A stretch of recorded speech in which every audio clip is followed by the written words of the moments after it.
ശ്രീമതി രമ, RMPയുടെ രൂപീകരണം അത് V S അച്യുതാനന്ദനുമായി ആശയവിനിമയം നടത്തിയതിന് ശേഷമായിരുന്നു. അന്ന് വി എസിന് അറിയാമായിരുന്നോ?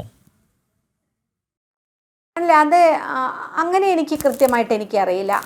RMPയുടെ രൂപീകരണം വി എസുമായിട്ട് ആശയവിനിമയം നടത്തിയതായിട്ടായിരുന്നോ എന്നുള്ളത് എനിക്കതറിയില്ല. അത് ചന്ദ്രശേഖരനാണ് അന്ന് അതിനകത്തുണ്ടായിരുന്നത്. ഞാൻ ആ വിഷയത്തിലേക്ക് എനിക്കറിയാത്തതാണ്.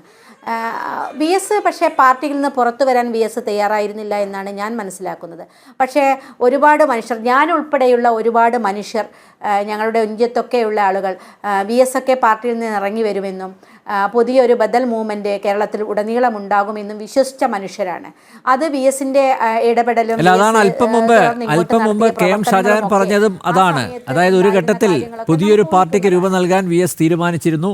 അതിന് മുന്നോടിയായിട്ടാണ് ജനശക്തി എന്ന പ്രസിദ്ധീകരണം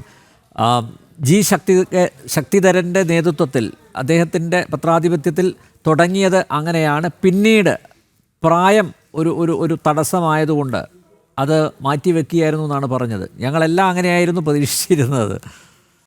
എനിക്കറിയില്ല, പ്രിയപ്പെട്ട ഷാജഹാൻ അദ്ദേഹമായിരുന്നു വി എസിൻ്റെ കൂടെയൊക്കെ ഏറ്റവും കൂടുതൽ അടുത്ത് നിന്നിരുന്നത്. അവർക്കൊക്കെയാണ് ആ കാര്യങ്ങൾ വ്യക്തമായിട്ട് അറിയാവുന്നത്. പക്ഷേ ഞങ്ങളൊക്കെ കേരളം മുഴുവൻ പ്രതീക്ഷിച്ചൊരു സംഗതി അതായിരുന്നു എന്നുള്ളത് എനിക്കറിയാം. ഞാൻ ഉൾപ്പെടെയുള്ള വ്യക്തികൾ. അതിന് ഞാൻ വിചാരിക്കുന്ന പ്രായം മാത്രമല്ല അതിൻ്റെ ഒരു ഘടകം. വി എസിനോടൊപ്പം ഉണ്ടായിരുന്ന ഒരുപാട് ആളുകൾ, ആ സമയത്തെ നേതൃത്വത്തിൽ പല നേതാക്കന്മാരും, ആ സമയത്ത് കൂടെ ഉണ്ടായിരുന്നവരൊക്കെ പിന്മാറിയ ഒരു സാഹചര്യവും ഉണ്ടായിരുന്നു. അതൊക്കെയാണ് വി എസിനെ പിന്നോട്ടടുപ്പിച്ചത് എന്നാണ് എൻ്റെ ഒരു വിലയിരുത്തൽ. അത് ശരിയാണോ ശരിയായിരിക്കാം, തെറ്റായിരിക്കാം, അറിയില്ല.